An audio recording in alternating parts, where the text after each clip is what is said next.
Yo, yo, this journey, this road that I travel on, it all seems crazy over the years. Alhamdulillahi Rabbil Alameen wassalatu wassalamu ala ashrafil anbiya'i wal mursaleen nabiyina Muhammad wa ala alihi wa sahbihi ajma'in. Amma ba'd, fa'udhu billahi minash shaitanir rajeem. Bismillahir rahmanir rahim. Ashura, 10th of Muharram, commencing after Maghrib tonight. After Isha, read 8 Nawafil with full salam. After Surah Fatiha, read Surah Ikhlas 25 times. After Salam 70 times, Durood Sharif and 70 times Istighfar. The reciter will have his grave illuminated and repentance will be accepted insha'Allah. On the day of Ashura, after sunrise, offer prayer of 2 rakat. In each rakat, after Surah Fatiha, read any surah of your choice. On the day of Ashura, recite this dua: Hasbi Allah wa ni'mal wakeel. Allah suffices me and He is the best guardian, 70 times after performing ablution.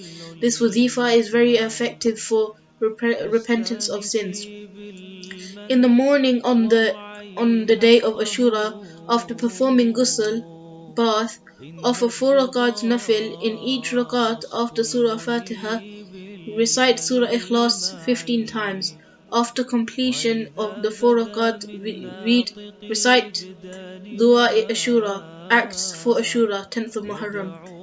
The following are some of the desirable acts one should do on the day of Ashura: to observe a fast on this day, to give as much charity as he can afford, to perform nafil salat prayers, to recite Surah Ikhlas 1000 times, to place a hand of affection on an orphan's head, to give generously to one's relatives, to put surma in one's eyes, to take a bath, to cut one's nails, and to visit the sick.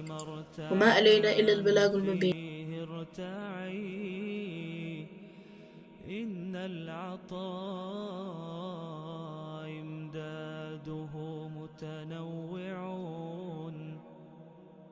إن العطاء